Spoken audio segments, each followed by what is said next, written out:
So hello guys, welcome back to our channel. Solution chapter के अंदर जो हमारा नेक्स्ट टॉपिक है वो है solubility of gas in liquid. बहुत ही इंपॉर्टेंट टॉपिक है ये, और यहाँ से जो आपका चैप्टर है ना सही से सॉल्यूशन वो शुरू हो जाएगा। देखो, इससे पहले तो हम क्या कर रहे थे, इससे पहले तो सिर्फ मोल कंसेप्ट ही खेल रहे थे, पर यहाँ से जो solubility of gas in liquid है, यहाँ से हमारा सही से चैप्टर शुरू हो जाएगा। ठीक है, और इसको हम ट्राई करेंगे कि हम वीक में इसकी 3 क्लासेस करें, और इसके जो क्वेश्चंस है क्वेश्चंस भी ट्राई करेंगे। हर लेक्चर के बाद इसके क्वेश्चंस भी क्या करें, सोल्व करें। क्लियर। देखो, इससे पहले हम कर चुके हैं solubility of solid in liquid.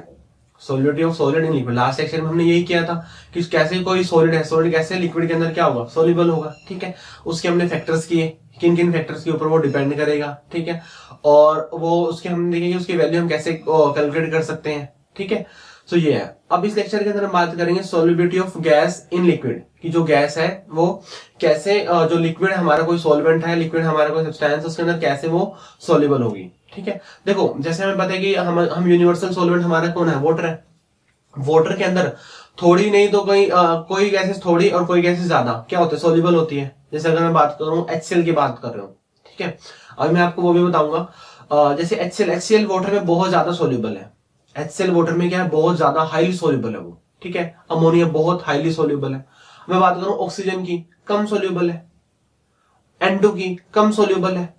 Helium की कम सॉल्युबल है। ठीक है, पर इसका मतलब ये नहीं है कि कोई भी गैस वाटर में सॉल्युबल नहीं होगी, कोई कम होगी और कोई ज्यादा होगी, बस इतना ही फर्क है। जैसे O2 N2 ये क्या है, कम सॉल्युबल है। वही NH3 जो हमारी HCl गैस है वो क्या है, ज्यादा सॉल्युबल है। ठीक है, तो कोई गैस कम तो कोई गैस ज्यादा सॉल्युबल है। वही हमने देखना है कि किन किन फैक्टर्स के ऊपर डिपेंड करता है कि कोई गैस कम सॉल्युबल है, कोई गैस ज्यादा सॉल्युबल है। क्लियर। तो इस वीडियो लेक्चर के अंदर जो हम करेंगे, पहले तो हम देखेंगे कि solubility of gas in liquid होता क्या है, उसकी हम जो डेफिनेशन है वो भी करेंगे। क्योंकि देखो, हमें तो क्या है, हमें तो कंपटीशन पॉइंट ऑफ व्यू से तो करना ही है। साथ साथ अगर हम उसको सही से डेफिनेशन लिखते जाएंगे, सही से हम अपने नोट्स बनाते जाएंगे, तो आपका बोर्ड लेवल भी तैयार हो जाएगा साथ साथ ही। ठीक है, जो बोर्ड में जो आज जिस तरह से आपने उसको लिखना है थ्योरेटिकल, उस तरह हम इसको यहाँ पे लिखेंगे भी। और क्वेश्चंस हम करेंगे इसके एडवांस लेवल तक के हम उसके क्वेश्चंस करेंगे। क्लियर। ओके, देखो सबसे पहले हम इसमें करेंगे डेफिनेशन, इसकी होता है क्या है बेसिकली ये। ठीक है, फिर हम इसके करेंगे फैक्टर्स। अब फैक्टर्स के अंदर मेन तो जो हम करेंगे कि किन किन फैक्टर्स के ऊपर डिपेंड करता है, और यहाँ पे बहुत एक इंपॉर्टेंट कंसेप्ट आएगा, that is Henry's law. Henry law मेन जो solubility of gas in liquid है वो हेनरी लॉ के ऊपर ही डिपेंड है, और हेनरी लॉ को हम बिल्कुल डिटेल से स्टडी करेंगे। ठीक है, उसकी 2 से 3 डेफिनेशन है, उसको हम सारे उसको बिल्कुल क्लियर करेंगे। अब देखो, हेनरी लॉ बहुत इंपॉर्टेंट है। वैसे तो बिल्कुल सिंपल है वो, उसमें कोई ज्यादा कुछ नहीं है, बट इंपॉर्टेंट है। अब ऐसा जरूरी थोड़ी ना है कि हर जो टफ चीज है वही इंपॉर्टेंट होगी, बस एप्लीकेशन होना चाहिए। हेनरी लॉ का बहुत ज्यादा ही एप्लीकेशन है हमारी लाइफ के अंदर, बहुत ज्यादा यूज है उसका, इसलिए वो बहुत इंपॉर्टेंट भी है। इजी तो है, इंपॉर्टेंट भी है साथ साथ। क्लियर। ओके, तो शुरू करते हैं solubility of gas in liquid. देखो, हमें पता है कि कोई भी गैस है, कोई भी गैस को हमें लिक्विड में क्या करना है, उसको सॉल्युबल करना है। पहले देखते हैं कि उसको हम एक्सप्रेस कैसे करते हैं, कि हम उसको एक्सप्रेस कैसे करेंगे। देखो, हमने जब कंसंट्रेशन टर्म्स की थी, कंसंट्रेशन टर्म्स में हमने देखा था कि मोल फ्रैक्शन, मोलैरिटी, या फिर परसेंटेज V/V, या फिर ppm, इन टर्म्स में भी हम सॉल्युबिलिटी ऑफ गैस को, गैस एंड लिक्विड को एक्सप्रेस कर सकते हैं। मोलैरिटी के टर्म्स में कर सकते हैं, मोल फ्रैक्शन निकाल लो उससे भी कर सकते हो आप, परसेंटेज V/V से कर सकते हो, या फिर ppm से भी कर सकते हो। ठीक है ना, तो इनसे भी हम कंसंट्रेशन टर्म से भी हम solubility of gas in liquid को हम एक्सप्रेस करते हैं उसको। ठीक है, पर यहाँ पर हम एक नई और टर्म सीखेंगे जिसका नाम है हमारा अल्फा। अल्फा क्या होता है हमारा, अल्फा हमारा एब्जॉर्प्शन कोएफिशिएंट। अल्फा हमारा एब्जॉर्प्शन कोएफिशिएंट। ठीक है, तो जो हम solubility of gas in liquid है उसको हम अल्फा की टर्म्स में भी रिप्रेजेंट करते हैं। मोलैरिटी, मोल फ्रैक्शन, इन जो परसेंटेज V/V या ppm, जनरली हम ये यूज करते हैं।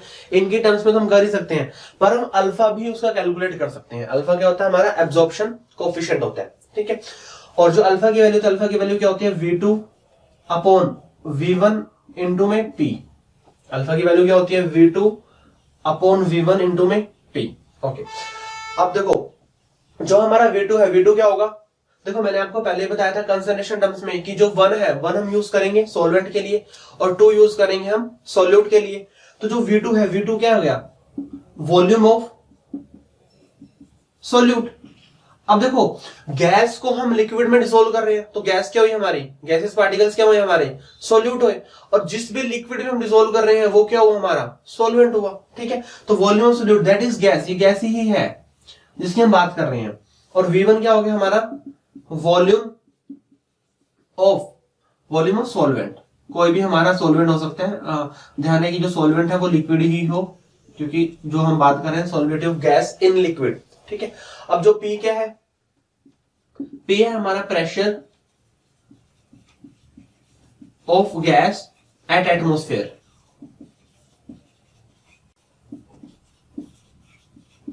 Pressure of gas eight atmosphere. देखो पहले मैं आपको इस फॉर्मूले को थोड़ा समझा देता हूं।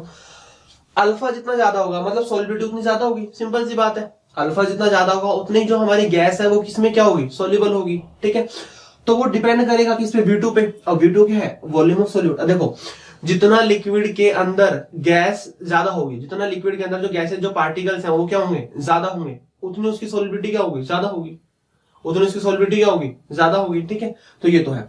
और हमें पता है कि जितना जो सोल्वेंट है, जितना सोल्वेंट ज्यादा होगा उतनी सोल्युबिलिटी क्या हो जाती है, कम हो जाती है, मतलब उतनी उसकी कंसंट्रेशन कम हो जाती है। इसको कंसंट्रेशन लेकर चलो, कंसंट्रेशन, इसको अपने कंसंट्रेशन मान लें। ठीक है, सो सोल्वेंट जितना ज्यादा होगा मतलब वो सोल्यूशन क्या होगा हमारा, डाइल्यूट होगा।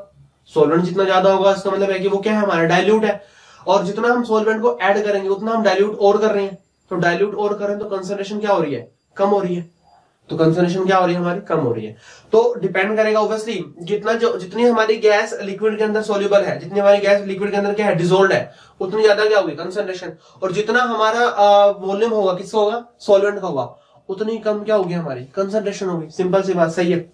अब P प्रेशर है, अब P क्या है यहाँ पे, प्रेशर है यहाँ पे। अब देखो जो P हमारा प्रेशर है, अब P है pressure of gas eight atmosphere.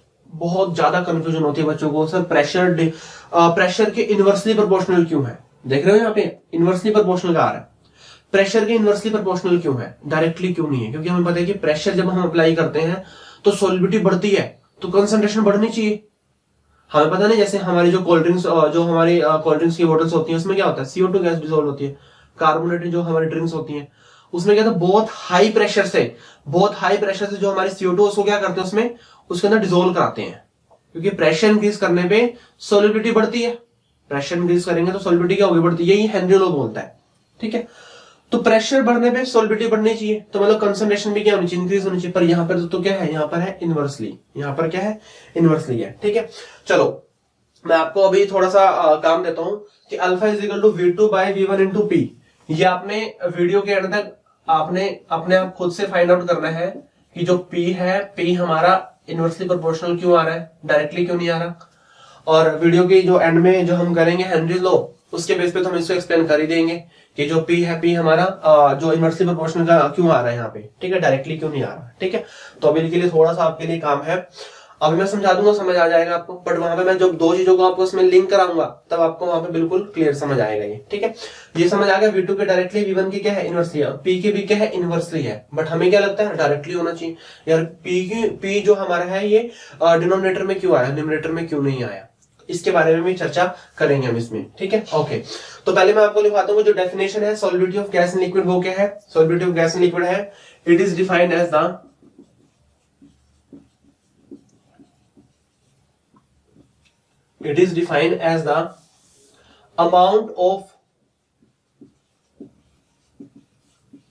amount of gas at STP that can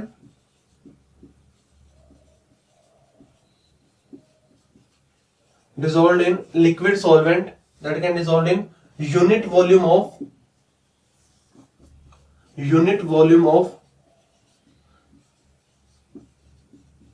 liquid solvent to form saturated solution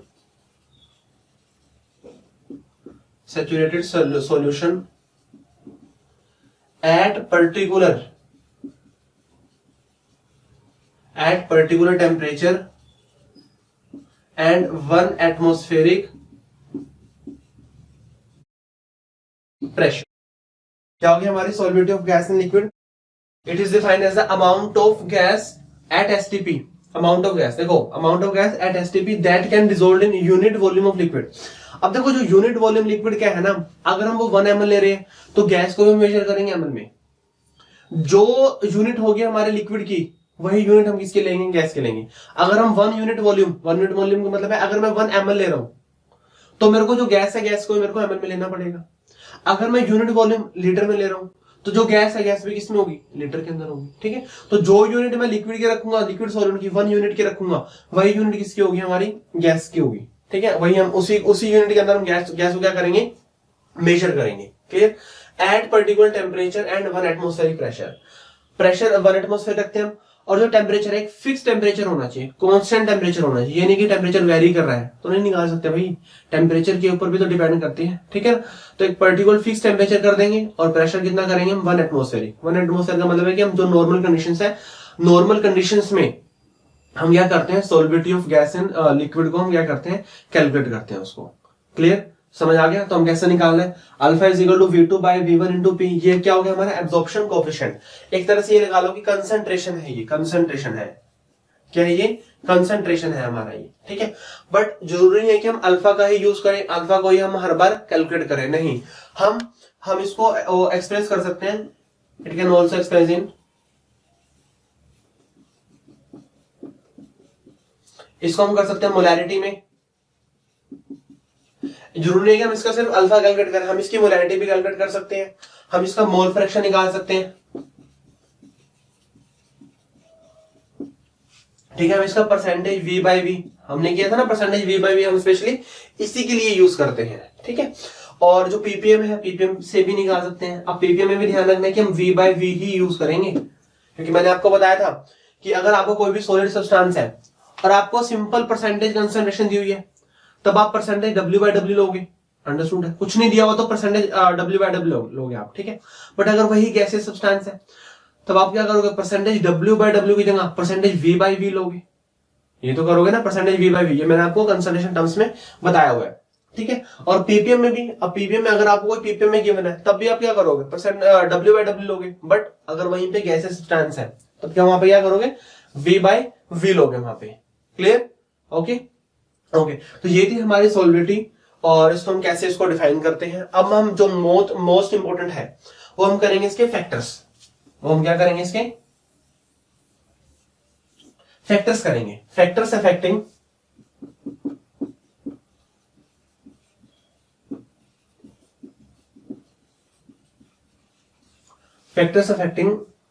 solubility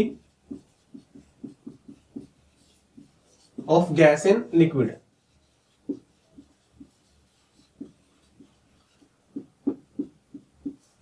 factors affecting solubility of gas in liquid. Clear, देखो सबसे जो फर्स्ट फैक्टर है, सबसे most important factor है, वो करेंगे nature of gas and solvent. Nature of gas and solvent, nature of gas and solvent सबसे पहला फैक्टर है, बहुत इंपॉर्टेंट फैक्टर है, बेसिक फैक्टर यही है। ठीक है, देखो nature of gas and solvent. अब जो गैस को हम किसमें कर रहे हैं, लिक्विड सॉलिड में क्या कर रहे हैं, डिसॉल्व कर रहे हैं। गैस के सब्सटेंस हम क्या कर रहे हैं, उसको लिक्विड सॉलिड में हम उसको डिसॉल्व कर रहे हैं। अब वो डिपेंड करेगा कि गैस का नेचर कैसा है और लिक्विड का नेचर कैसा है, और आपस में उनका नेचर कैसा हो रहा है।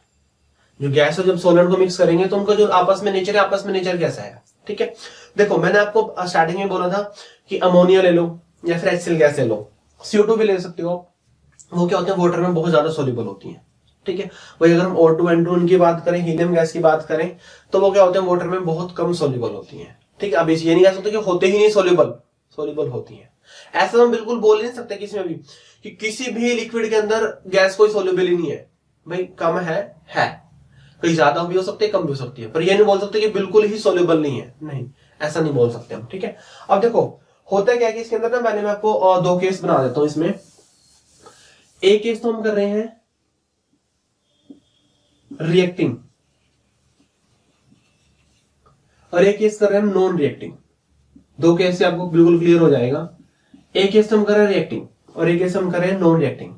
Reacting gas, non reacting gas. देखो अगर हमारी जो गैस है, और हमने उसको लिक्विड सॉल्वेंट में हमने क्या क्या ऐड कर दिया, ठीक है।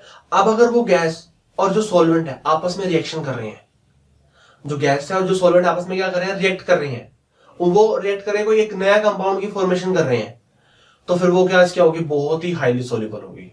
क्या होगी, बहुत ज्यादा हाईली सोल्यूबल होगी। क्लियर। सो वही यही पहला फैक्टर यही है, इसी के बारे में बताऊंगा मैं आपको। If any gas react with solvent, react with solvent, अगर कोई गैस रिएक्ट करे किसके साथ, सोलवेंट के साथ, then it is highly soluble, then it is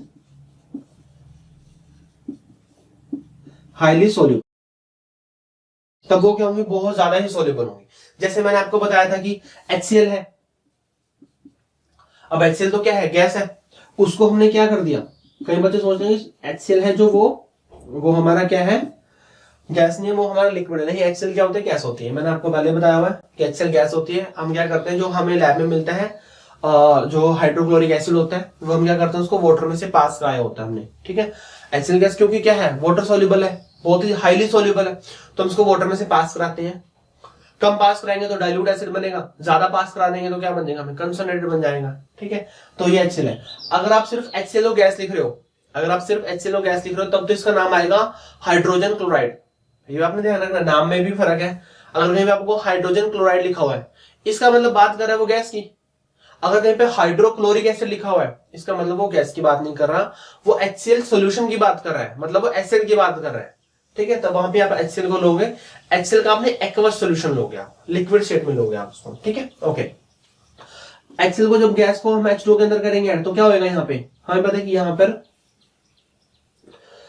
H इसके पास जाएगा तो क्या बनेगा, H3O positive aqueous plus Cl negative aqueous, ये बनेगा।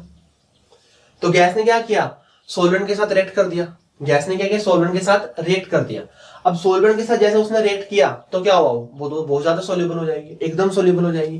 तो इसलिए HCl गैस है वो क्या होते हैं, बहुत हाईली सोल्यूबल होती है। ऐसी अमोनिया NH3, जैसे उसको वाटर में ऐड करोगे तो क्या फॉर्म करेगा, अमोनियम हाइड्रोक्साइड NH4OH। तो ये भी क्या है, इसने भी क्या किया, सॉल्वेंट के साथ रिएक्ट कर दिया, तो ये भी क्या, बहुत ज्यादा सोल्यूबल हुई। ऐसे कार्बन डाइऑक्साइड भी ले सकते हो, CO2,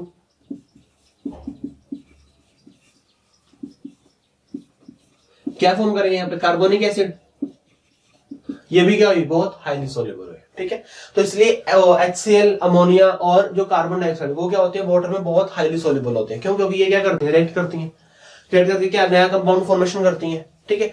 तो इसलिए ये क्या होंगी, बहुत ज्यादा सोल्यूबल होंगी। क्लियर।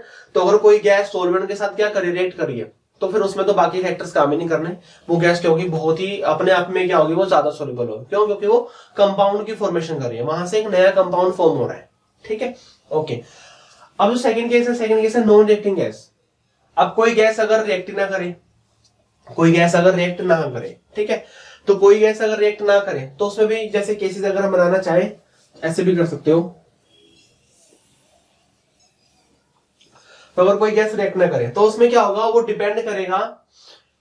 डिपेंड करेगा जो हमारा सोल्यूट है और सोलवेंट है उसकी इंटरएक्शन पे, सोल्यूट और सोलवेंट की इंटरएक्शन के ऊपर डिपेंड करेगा कि जो अगर रिएक्टिंग गैस है तो क्या होगी, वो मतलब रिएक्ट कर रही है। अगर जो रिएक्ट नहीं करेंगी तो सोल्यूट और सोलवेंट की इंटरएक्शन पे डिपेंड करेगा।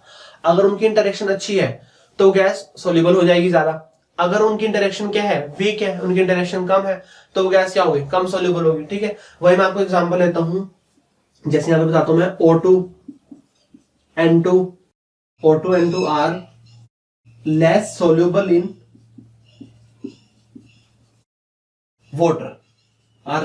वाटर बट हाईली सोल्यूबल इन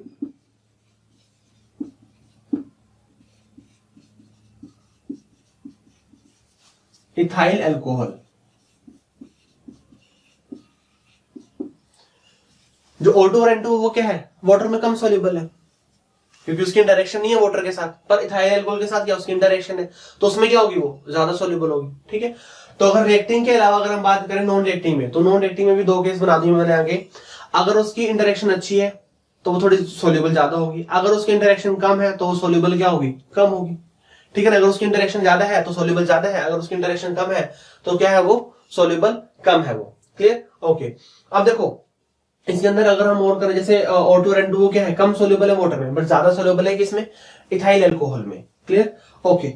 अब देखो मेरे को एक पर्टिकुलर सॉल्वेंट में बताना है, मैं आपको फैक्टर्स लिखवा रहा हूं। पहला फैक्टर मैंने आपको ये लिखा, फर्स्ट ये था, सेकंड मैंने ये कराया। अब मैं जो थर्ड बता रहा हूं आपको, देखो यहां पे हमने बात की रिएक्टिंग की, अगर रिएक्ट कर रही है तो सोल्यूबल ज्यादा होगी।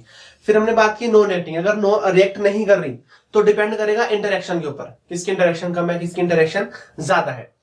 ठीक है। अब देखो यहां पर मैंने सॉल्वेंट को चेंज किया है, यहां पर क्या किया, यहाँ पे वाटर है, यहाँ पे क्या इथाइल अल्कोहल।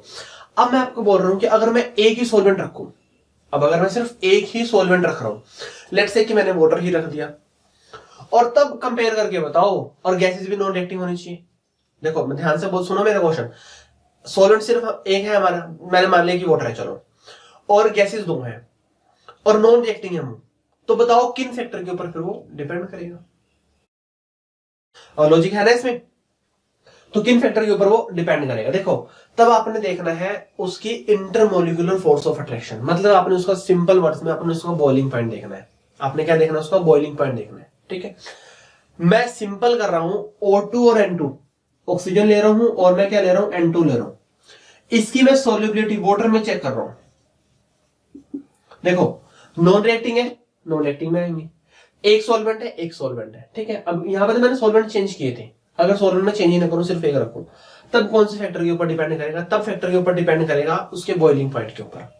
बॉइलिंग पॉइंट क्या होता है, इंटरमोलिकुलर फोर्स ऑफ अट्रैक्शन तो होता है, जितनी ज्यादा इंटरमोलिकुलर फोर्स ऑफ अट्रैक्शन होगी, जितने मोलिक्यूल और मोलिक्यूल आपस में अट्रैक्ट करेंगे इंटरेक्ट करेंगे, उतना ज्यादा क्या होता है, बॉइलिंग पॉइंट होता है। उतनी एनर्जी हमें ज्यादा देनी पड़ती है ना उस इंटरेक्शन को ओवरकम करने के लिए। तो अगर बॉइलिंग पॉइंट कम है तो मतलब इंटरेक्शन क्या है, कम है, मतलब इंटरमोलिकुलर फोर्स ऑफ अट्रैक्शन क्या है, वीक है, तो सॉल्युबिलिटी भी क्या होगी, कम होगी।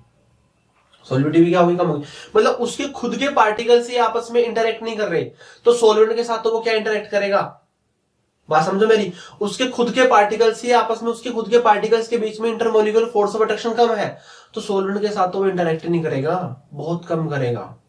ठीक है, तो वही है। देखो O2 और N2, तो मैं यहां पे लिख रहा हूं कि बॉइलिंग पॉइंट अगर कम है, बॉइलिंग पॉइंट अगर चलो मैं ज्यादा लिख लेता हूं, अगर बॉइलिंग पॉइंट ज्यादा होगा तो सॉल्युबिलिटी भी क्या होगी,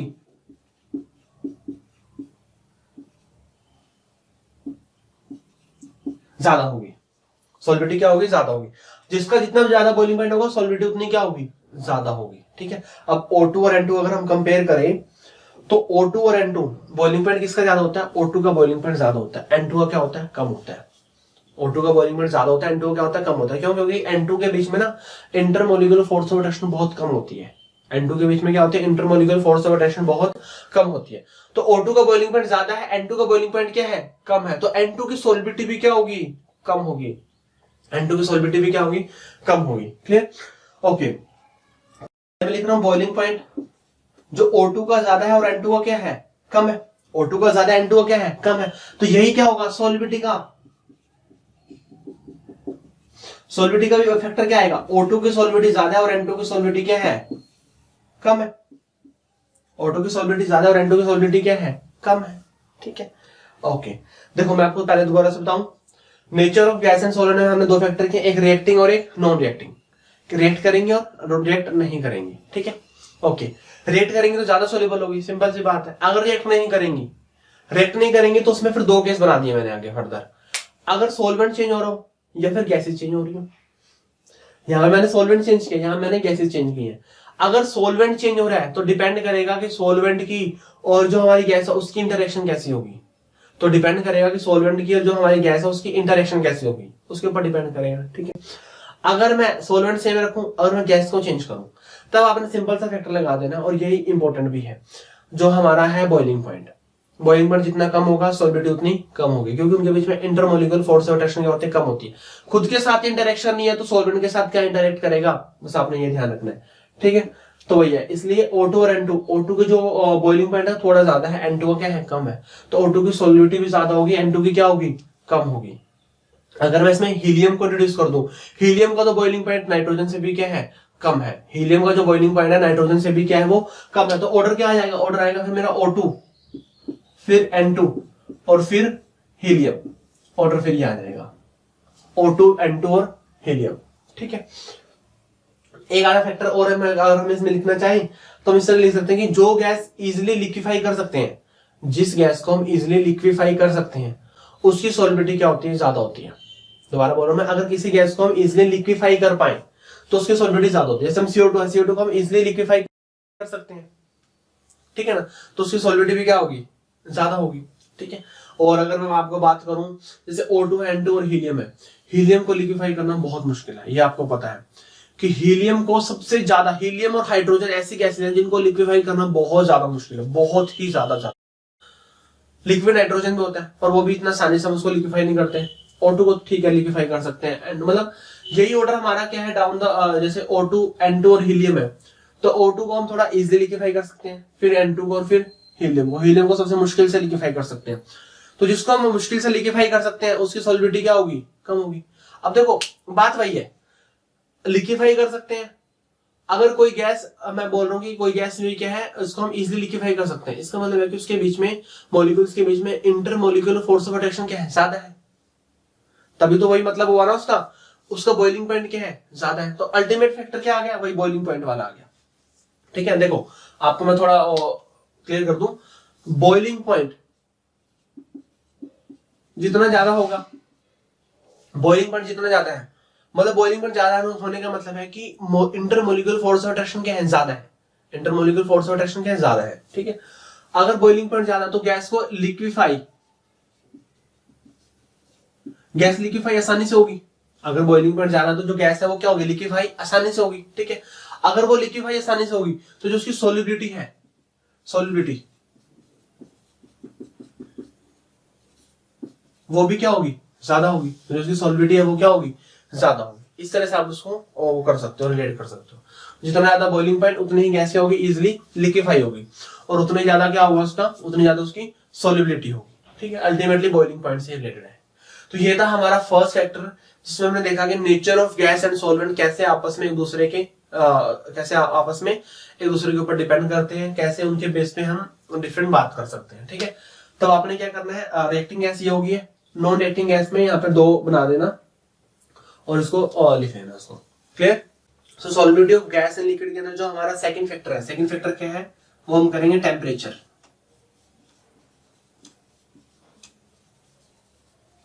सेकंड फैक्टर क्या है हमारा, सेकंड फैक्टर है हमारा टेम्परेचर।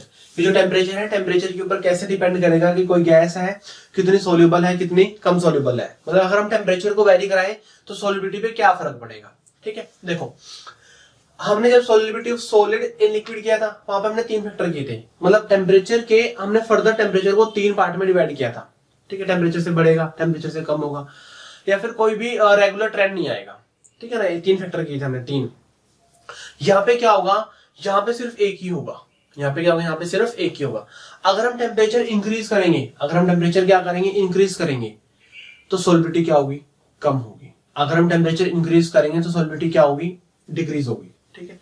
जैसे टेम्परेचर बढ़ाएंगे, टेम्परेचर बढ़ाने से क्या होगा, जितनी भी हमारी गैस डिसॉल्व है ना वो क्या हो जाएगी, सारी एक्सपेल्ड आउट हो जाएगी।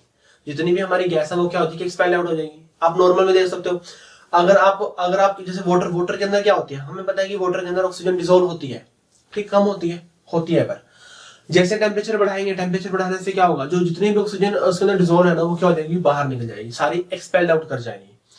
तो जैसे टेम्परेचर इंक्रीज करेंगे तो सॉल्युबिलिटी ऑफ गैस क्या होगी, वो डिक्रीज हो जाएगी, क्लियर, ओके। अब मैं आपको इसमें और भी एग्जांपल दूंगा। If we increase the temperature, if we increase the temperature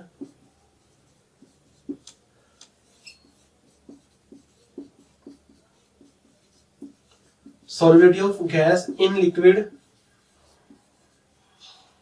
decreases, solubility of gas in liquid decreases because with increase in temperature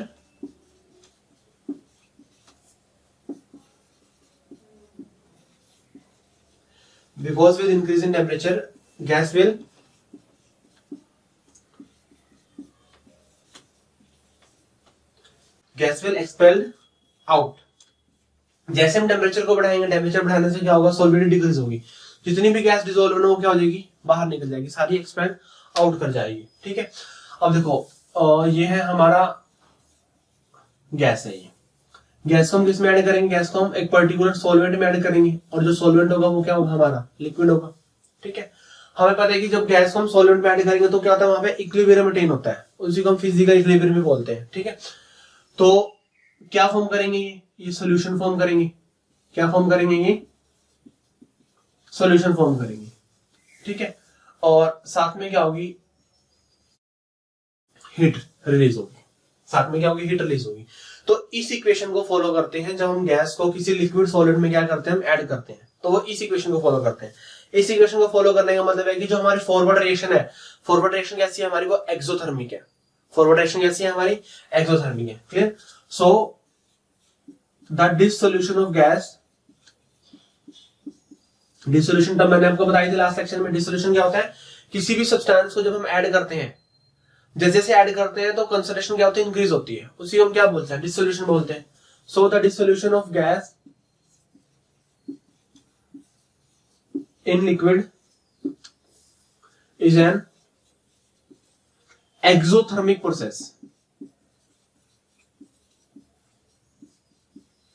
is an exothermic process. ये प्रोसेस कैसा है, एक्सोथर्मिक है। Clear, okay. अब according to ले चैडलर principal, ले चैडलर principal के according क्या है, अगर हम हीट देंगे, अगर हम क्या करेंगे, हीट देंगे, हीट देने से क्या होगा, हीट यहां से हीट लेंगे तो रिएक्शन कहां चल जाएगी, बैकवर्ड।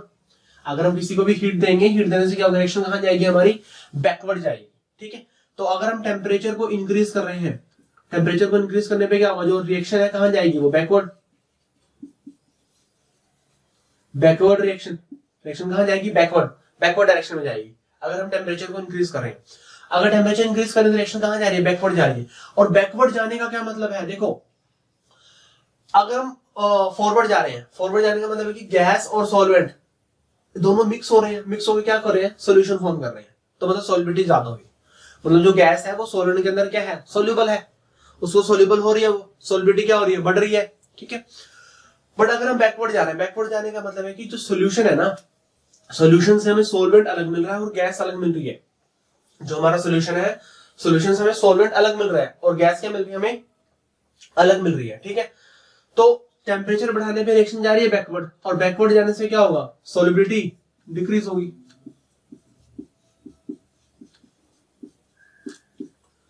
बैकवर्ड जाने से सॉल्युबिलिटी क्या होगी, डिक्रीज होगी। बट वहीं अगर हम टेम्परेचर को कम कर दें, टेम्परेचर को कम कर दें तो रिएक्शन कहां जाएगी हमारी, फॉरवर्ड। अगर रिएक्शन हमारी फॉरवर्ड जाएगी तो सॉल्युबिलिटी क्या होगी, बढ़ेगी, सॉल्युबिलिटी क्या होगी, इंक्रीज होगी। ठीक है, अब अगर मैं आपको इसको थोड़ा ग्राफ बनाऊं O2 और N2 का, यहां पे सॉल्युबिलिटी,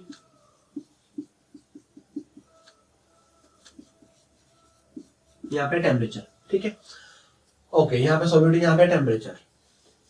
तो क्या जैसे टेम्परेचर बढ़ाएंगे सॉल्युबिलिटी क्या होगी, कम होगी। इस तरह से कर सकते हो, ये मैंने ले लिया O2 का और ये ले लिया मैंने N2 का। हमें पता है ना O2 की सॉल्युबिलिटी क्या होती है, ज्यादा होती है। क्यों, क्योंकि उसका जो बॉइलिंग पॉइंट है, बॉइलिंग पॉइंट क्या होता है, ज्यादा होता है। उसके बीच में इंटरमोलिकुलर फोर्स ऑफ रिएक्शन क्या होती है, ज्यादा होती है। तो O2 का बॉइलिंग पॉइंट ज्यादा है तो सॉल्युबिलिटी भी क्या होगी, पर्टिकुलर टेम्परेचर भी ज्यादा होगी। N2 की क्या होगी, कम होगी। डिक्रीज करेंगे, दोनों की डिक्रीज होगी। ठीक है, कोई कम ज्यादा थोड़ा ट्रेंड आएगा ये, और ये हमारा इसका ग्राफ बन जाएगा। ओके, अब देखो यहां पर एक टर्म और आती है जिसको हम बोलते हैं थर्मल पॉल्यूशन। जिसको हम क्या बोलते हैं, थर्मल पॉल्यूशन।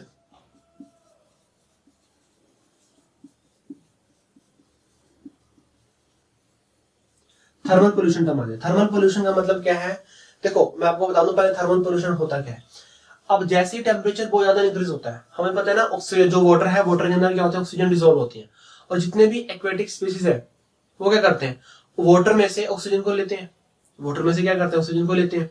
ठीक है, वहीं पे मैं बोल दूं कि टेम्परेचर बहुत ज्यादा बढ़ गया। टेम्परेचर बढ़ने का मतलब है कि गर्मी हो गई बहुत ज्यादा। अब बहुत गर्मियों में के अंदर क्या क्या होता है, जितने भी जो हमारे जो वाटर है, वाटर के अंदर डिसॉल्व ऑक्सीजन होती है, उसका लेवल कम हो जाता है। ये तो नहीं कहता कि बिल्कुल ही खत्म हो जाता है, बट हाँ उसकी जो जो सॉल्युबिलिटी है, जो ऑक्सीजन की वाटर के अंदर, वो क्या हो जाती है, कम हो जाती है। मतलब पहले ही कम थी और टेम्परेचर बढ़ने से और क्या हो गया, कम हो गया। तो फिर क्या होता है कि जो हमारे एक्वेटिक स्पीसीज है ना, वो फिर उनका बच पाना मुश्किल हो जाता है। ठीक है, तो अगर उसी को ही हम क्या बोलते हैं, उसी को हम बोलते हैं थर्मल पोल्यूशन। कि जैसे हम टेम्परेचर, जैसे गर्मी बढ़ती है, जैसे टेम्परेचर बढ़ता है, टेम्परेचर बढ़ने से क्या हो जाता है, थर्मल पोल्यूशन हो जाता है, गर्मी की वजह से पोल्यूशन हो जाता है, टेम्परेचर की वजह से पोल्यूशन हो जाता है। क्यों? क्योंकि जैसे टेम्परेचर बढ़ेगा, टेम्परेचर बढ़ने से क्या होगा कि जो जितने भी वाटर के अंदर जो डिजोल्व ऑक्सीजन है उसका लेवल क्या हो जाएगा, कम हो जाएगा। अगर उसका लेवल कम हो गया तो जो एक्वेटिक स्पीशीज है जो उसी के ऊपर ही डिपेंड करते हैं, तो फिर वो सर्वाइव नहीं कर पाते। ठीक है, तो वही है ये थर्मल पोल्यूशन। ये नहीं बोलूंगा कि भी हाँ इतना टेम्परेचर भी इंक्रीज नहीं होता कि सारी की सारी जो ऑक्सीजन है वो इवोल्व आउट हो जाए। हाँ, बट बहुत ज्यादा अमाउंट में जो ऑक्सीजन है वो क्या जाती है, इवोल्व आउट हो जाते हैं। उसी को हम क्या बोलते हैं, थर्मल पोल्यूशन बोलते हैं। सो थर्मल पोल्यूशन क्या हुआ, हीटिंग एनवायरमेंट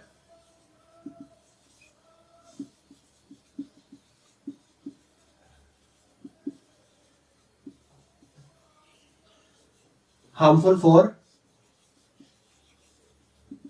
एक्वेटिक स्पीशीज, तो वो सही से सर्वाइव नहीं कर पाते, तो इसी को हम क्या बोलते हैं, थर्मल पोल्यूशन बोलते हैं।